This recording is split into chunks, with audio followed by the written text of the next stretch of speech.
I'm Jamie. I'm Kate. And we're back to talk about All the Light We Cannot See. We recently read this, and so let's dive in and talk about it. So, first impressions. My first impression was, I don't know if I have to kind of force myself through it. Because it didn't, capture my attention enough that I wanted to keep going. It was like I had to say, this is for book club, we're doing this, you know. And it's such an acclaimed book. People say how good it is and they really like it. Right. So it's like, okay, there's got to be something here. Right. But the beginning, it's like immediately goes back and forth between different time periods, and it's so fast, and the people are different. You can't even, it's hard to tell what's happening, so you have to get past that. Yeah. But I think once you get past that first initial, it's like, okay, and it slowly gets there, and eventually gets to it. Well, I was telling somebody else that I didn't feel like I was really getting anywhere. I didn't want to until this end of the book. Yeah, exactly. This last quarter. When you're like, okay, I don't want to stop now because I want to know what's happening. But that was, me too. The thing is that you start basically at the end. Yes. It's not the very end. No, it's not. But if you think about like we talked about the climax and then the resolution and then the coming down or whatever the different terms are, you start basically at the end of the climax before it resolves. So you're like, and the backstory, it's fine. It's just a lot of you're just you don't understand enough to be like, okay, I want to know what's going to happen, because you're still trying to figure out what. And the writing is really good and very descriptive. I mean, very good writer. It's just, and the chapters are these little titles, and they're there's no numbers. Yeah. And they're just super short, little snippets. And so it's when it goes back and forth, then you're just I think that helped to keep me moving through it, was that the chapters were short and you were going from person to person. Because if you spent a lot of time on one person at once, it would be kind of confusing. Yeah, that's true. I did feel like it was easier to read that part, I guess. It was just when they would go back completely to a different 1942 to 1944. I mean, big difference these 2 years make in the time of the war. So it's World War II. This is when this is set in, and they're in France. But it's just, Well, you're going between two or more characters. Yes, their stories. And multiple time periods of the war. So that makes it even worse. Yeah.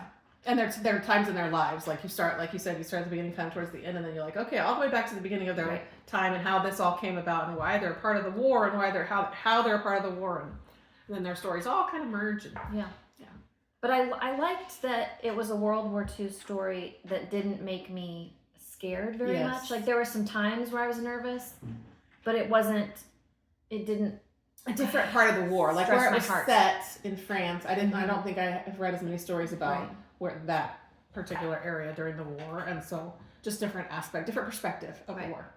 Yeah. And I do like that it started at the end, so you knew that these characters that you were following would make it until that point. So I read another World War II book about, I think it was a midwife, at one of the camps, and it started at the end when they were liberated, so you knew that she would get there, which most main characters do survive, but it makes it a little easier to read. Then you're like, okay, now I can feel confident. I don't have to worry that this is the end of their life or something. True. So there was that.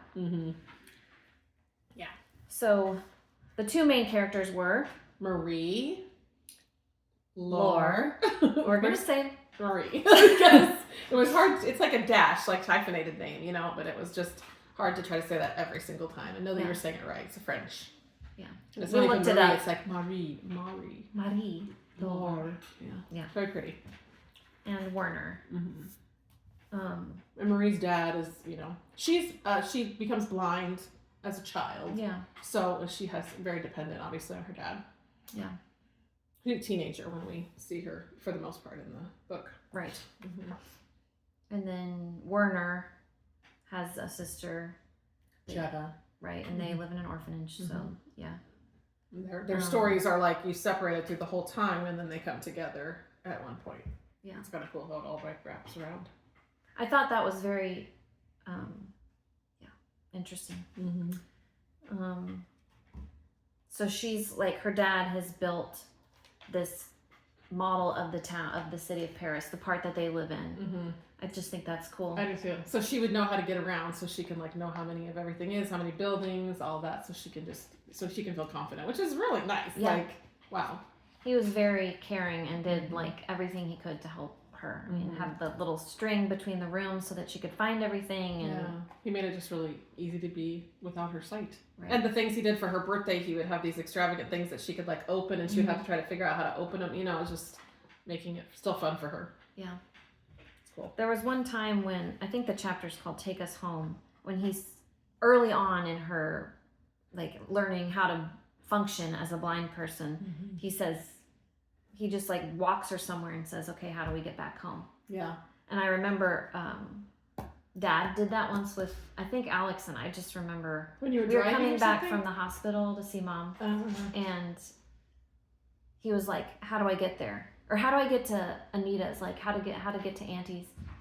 And he like asked us to just tell him like going right or left. Yeah, I don't know why that cool. sticks in my head. Yeah, but maybe the first time you reminded actually me had that. to like force to be like, okay, I have to remember how to Pay get somewhere. attention, Yeah, yeah. pay attention. Because I know my kids don't Yes. pay that much attention. And I was a very so- not observant kid, so my mom should have done that. Dad should have done that with me more.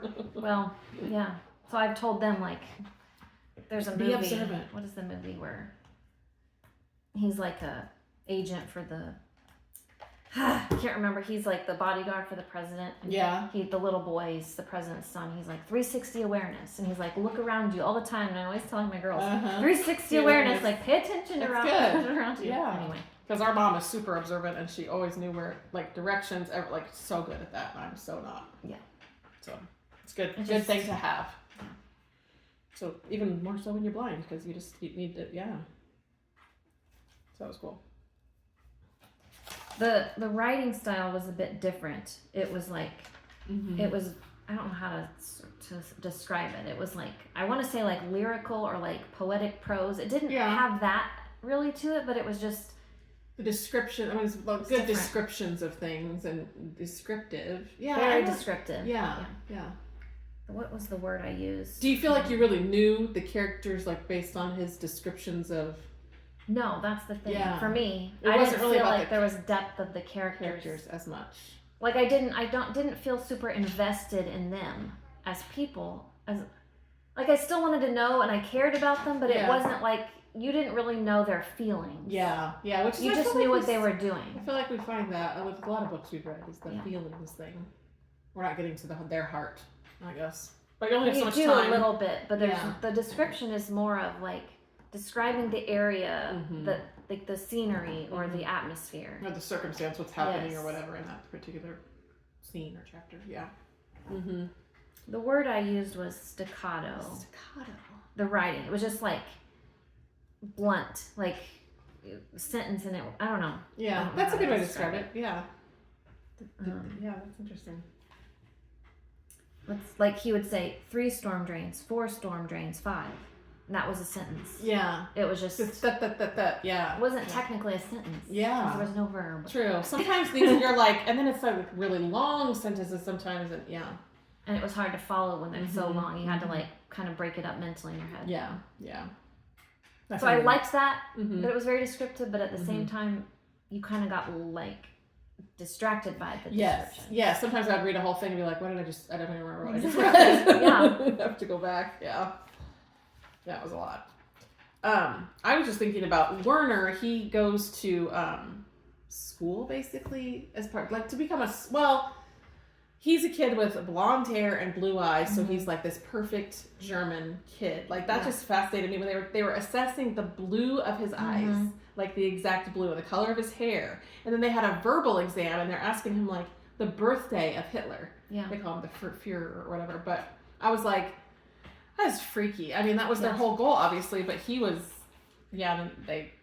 Well, they like cut a lock of his hair, and they had locks of every kid in the school, whatever. Yeah. To like who was the lightest to the darkest, and the shades, different color, like the names of the different shades. Yeah. So I know that was their goal, was like blonde hair, blue eye was like the perfect, the Aryan race or whatever. But it just was a different. I don't think I'd ever read about that part of it, or those kids that went through that. Was interesting. Well, I don't think I've ever read anything about someone being trained The to soldiers, be yeah. in the Nazi army, or the, Yeah, the German army or whatever. Yeah, true. And it, even like they talked about, they had these little chants or whatever that they would go to, and he said, "Oh, take me up into the ranks so that I do not die a common death. I do not want to die in vain. What I want is to fall on a sacrificial mound." Like, they knew what they were being trained for. I do not want to die. But I think a lot of them didn't feel like there was any other way out of their life. No. So it was like well, and this was like, I'm thinking the proud thing too. Like, I'm Yes. German, I'm going to do this, Yes. and this is, we're fighting for our country, and I mean, Werner's motivation was less of that, but more of like, I need to do something with my life to get out of this orphanage. Yeah. And I think he really wanted to take care of his sister. Yeah, and have more of something in life. Yeah. I think they were all. He was so smart. Yeah. Yes, very smart. I mean, he used his skills. They used his skills. Yeah. Anyway.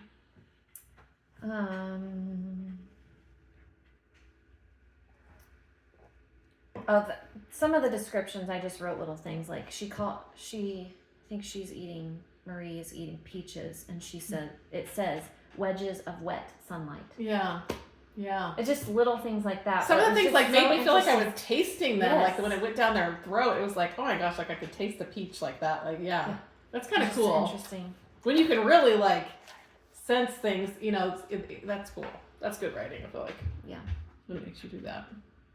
I wrote a note. I said, I want to be excited about all the cool, brilliant things Werner can do, but I am too worried they'll be used for evil. Right. Like the whole time I'm thinking, like you have no idea what you were working on. Right. Like the technology, like the radios.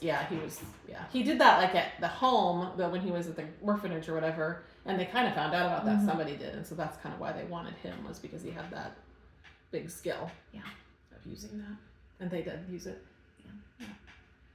And I kept worrying that he was never going to like make it right. He's I don't know.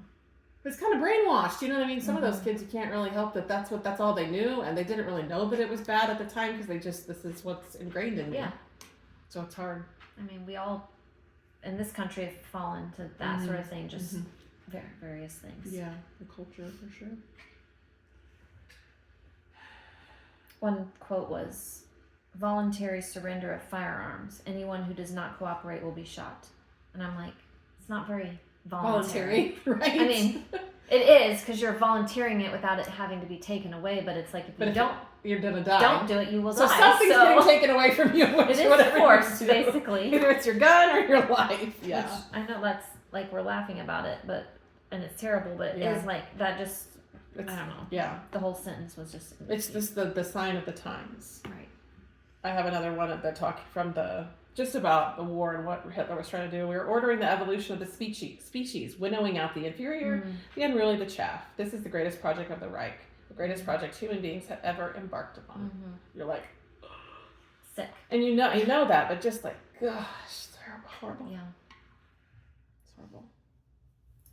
I loved the description, like when Marie was with Uncle Etienne, just pretending to visit different places in the world, like they got on a magic carpet and were flying, I just loved the imagination, that little part was still being able to have some normalcy in your life, and because she couldn't go do those things and she couldn't experience them, but he made other places come alive for her. I thought that was, and she loved to read special. Like she was reading Jules Verne, 10,000 Leagues Under the Sea. 20,000 Leagues Under the Sea? 20,000. Why did I say 10? The whole book, pretty much. We saw excerpts of it when she would read it, so she was always wanting to. She couldn't really leave, especially when they were in the thick of it. It wasn't like you could just go out every day, and eventually you couldn't go to the beach, and you couldn't, for fear of things. I guess we hadn't really talked about the jewel. Yes. The gem. That was kind of Her dad worked at a museum. He was like the curator guy or some locksmith. Yeah, locksmith. Yeah, that's right. But when the Nazis came to Paris, France, right? They needed to get this jewel out, because I guess there was fear that obviously they took a lot of art back then. They took all these valuable things. So I guess the director entrusted it to her father. To Papa. Take, Papa, to take, and he knew that they would have to flee. And what was their original plan, to always go to his uncle's house? Well, they I can't remember that part. They had like a false what do you call that? False one. Yes. At the museum, and then they had 3 or 4 people take like decoys. None of them knew if they had the decoy one or they had the real one. Right. It so happens that he had the real one the whole time. Mm-hmm. His plan was that he was supposed to go see this other guy that he was going to That's give right. it to. He was going to give it to, and then he was gone. Right. And so then they're like, our only other option is to go to the uncle's house. Yeah. They knew someone in St. Malo, is that what it's called? Mm-hmm. And so they went there and they could stay there and live there with him and have it be with them. So yeah, this was kind of the basis of a lot of why they fled and what they were. Really, the whole story is around that because, I mean, and sort of the radio thing. Yeah. Because the radio ends up connecting them together. Yeah. So. Yeah, it's kind of wild. Yeah. And I had wrote on here, I'm scared for Papa. Mm-hmm. That Big Cloud was going to turn him in, which he does. Mm-hmm. And I was like, why isn't he more discreet about what he's doing? He's just out there in the street being really suspicious. Yeah, like walking back and forth and measuring, like he was trying to make a model like he had for her in Paris. But when you're doing that and it's this time in the war, people obviously think that's not... be out there doing random stuff. But it does save her life, essentially, at the end. So. Yeah, that's really interesting.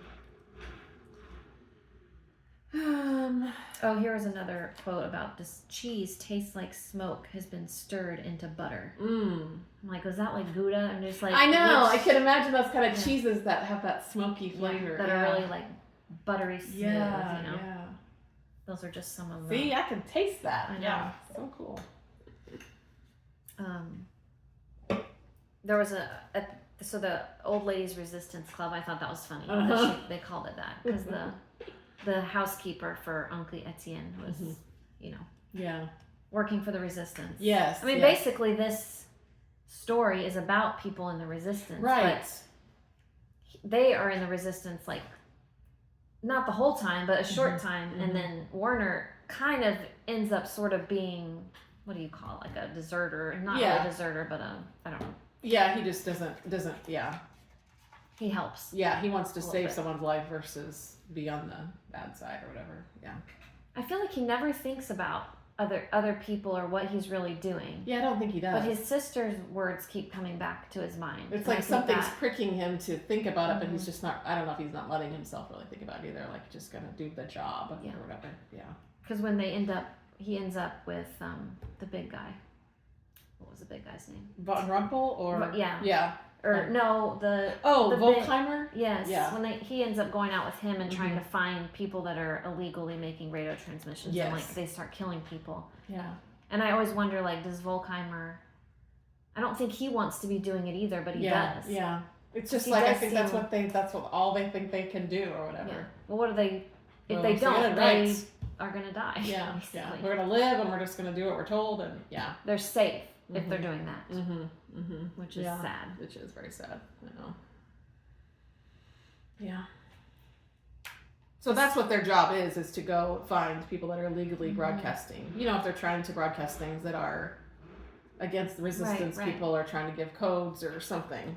So and they never really talk about why they go from, because they're in like Russia at the beginning, and then Germany, and then they end up in France, but they don't really talk about why they go to France. Must just have been something that's leading them. They're like clues of people that are like, something's going on here. Yeah. Oh, I guess they do. Don't they get a tip that someone's doing illegal transmissions because that's Uncle Etienne is doing that? Yeah. Maybe they come specifically for that. Yeah, probably. Yeah. Because then Werner finds the antenna on that house and those people die. Yeah. When they shouldn't have. Right. I mean, which it's just another thing that starts upsetting Werner. I think that kind of turns because he sees that little girl as his sister, the little girl with the cardigan or whatever that he sees in the park. Yes. And later she dies. Yeah. Yes. So I think he realizes right at that time that this is serious. Right. Like people are dying. Did you have something else before? I forgot we didn't even talk about Van Rumpel that whole time. The guy looking for the stone. Right. So he's the other part of the story where he's the guy we're looking for the stone. And kind of the one that's sent out to. He's weird. Yeah. And he's sick, and that just makes him weirder. Yeah. You know. Doesn't have long to live even, but this is like his thing. He's dead his set main on goal. it. Yeah. I don't know that there's much more about just, and that underground place with the snails. I was just remembering that. Just interesting.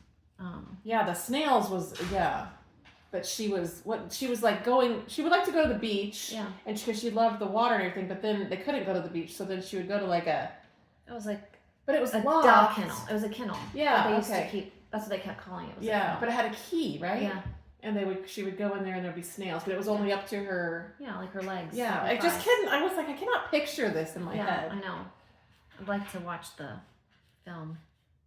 Yes, this is why I started this book, because I heard someone say that the girl is blind and she's like transmitting things over the radio to help the war efforts or whatever, to help people escape or so.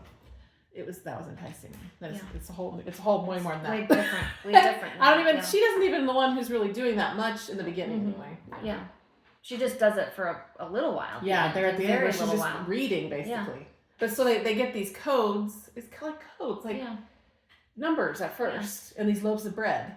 So they bring home a loaf of bread, and then numbers are in there, and he says the numbers, and he plays some music. People are supposed to know what that means. Yeah.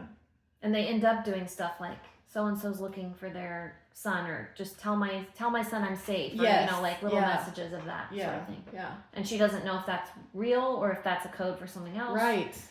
That'll be interesting to see in the movie if that's more, if they give you any clue to whether that's real or not. Yeah.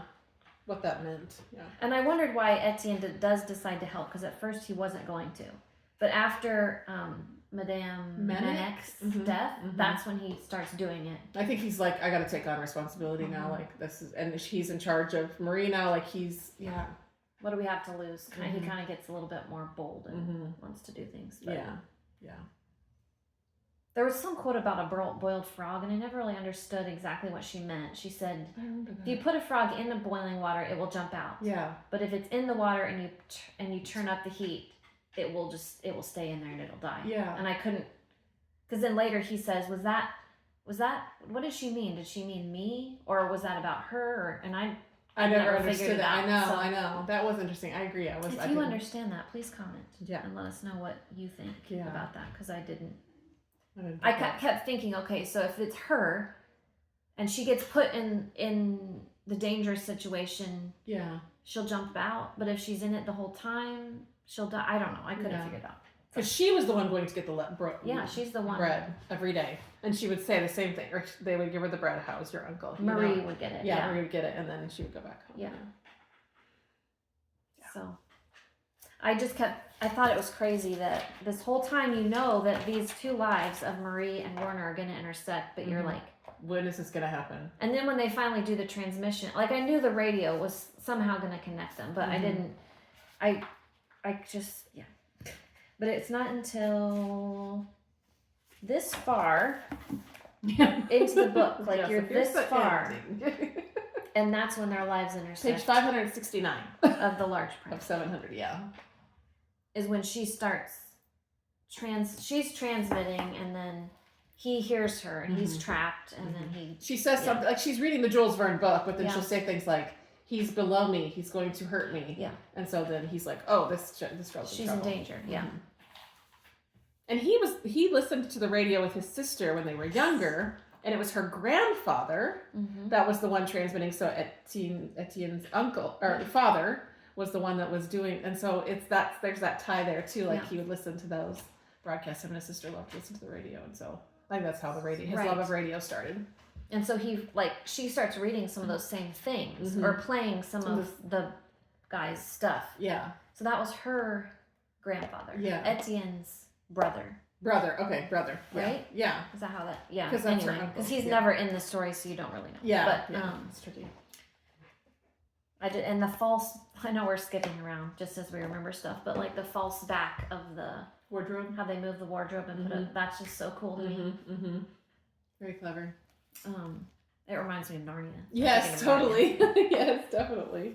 I didn't really make any notes after that. After the, he rescues her from the guy, which is yay. Yeah.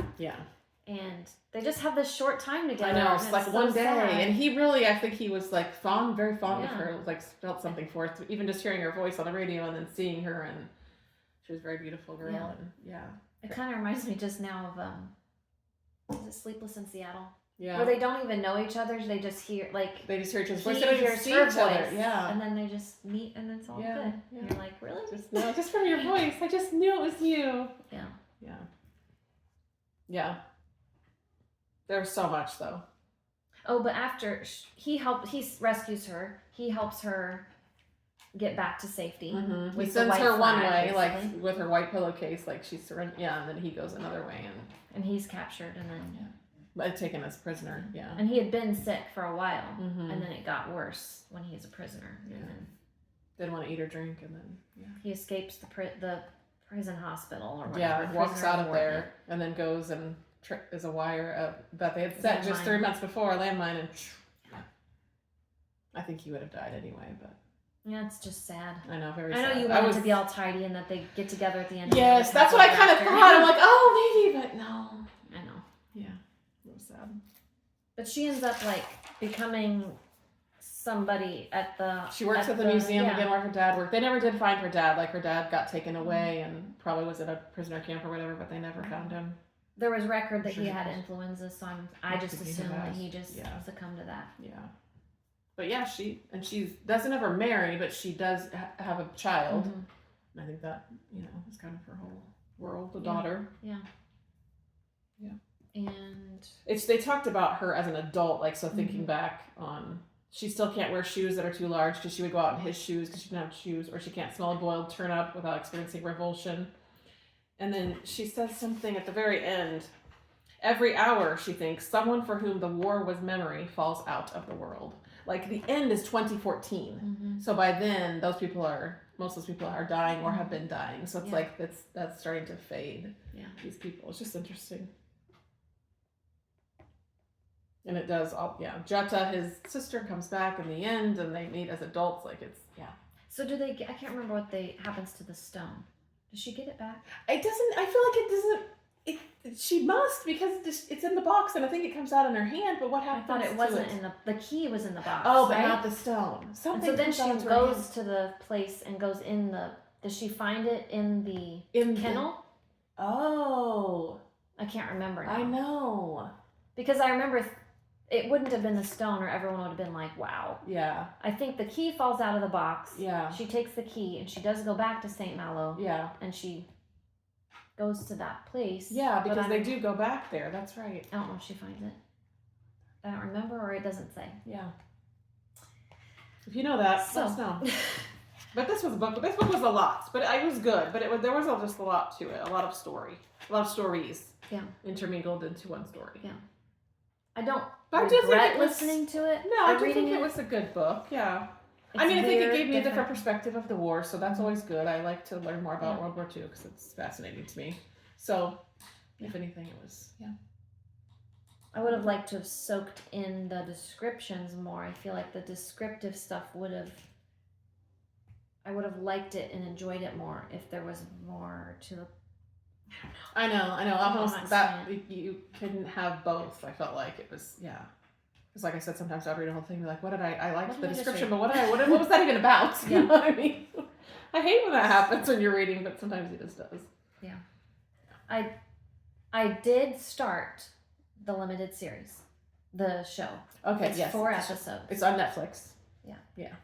And I'm gonna try to watch it too. it is not The same. like this. Yeah. I've only watched a little, like maybe 20 minutes Okay. or so of the first episode.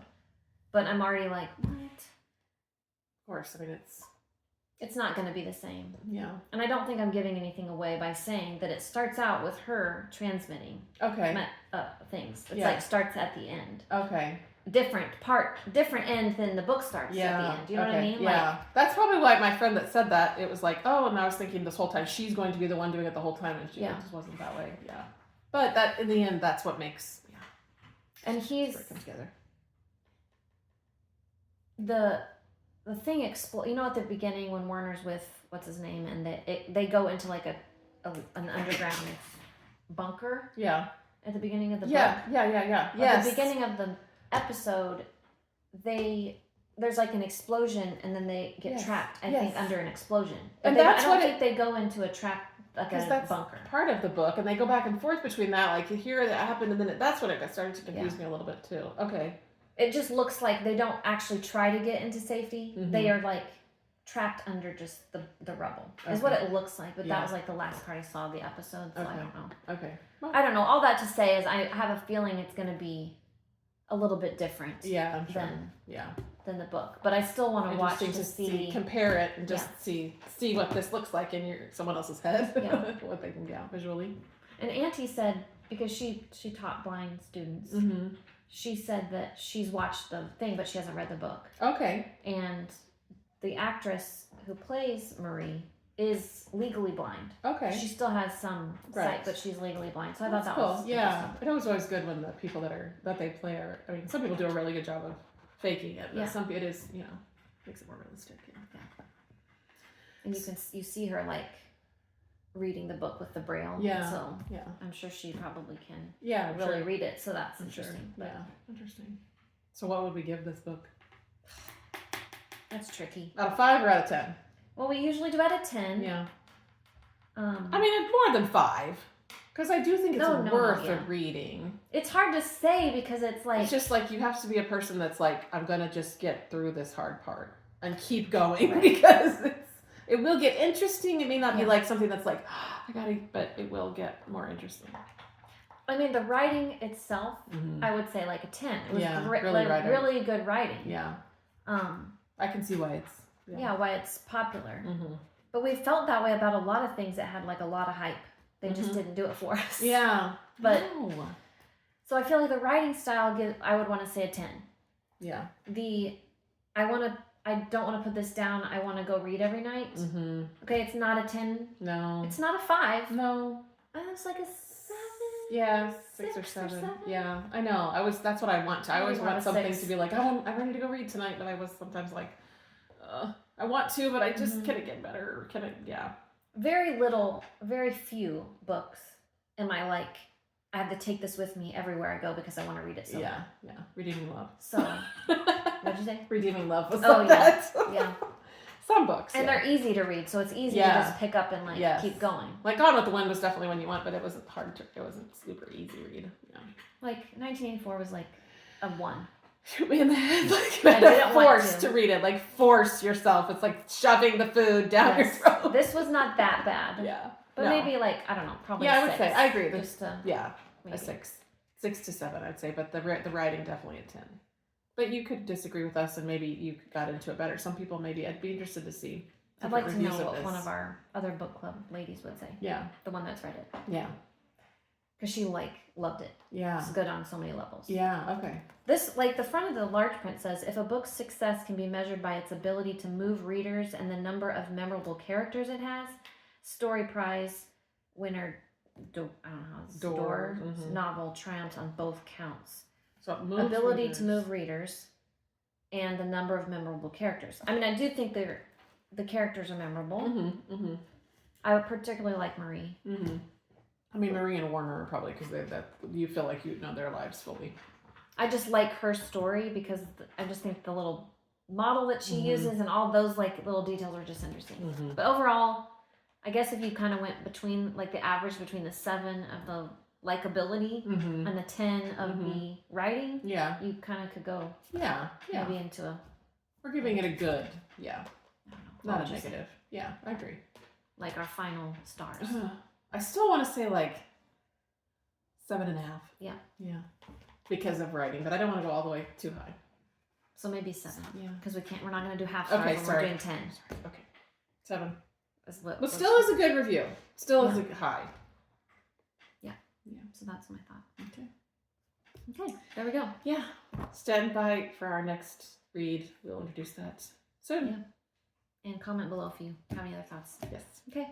Keep on reading, raising, and praising. Bye.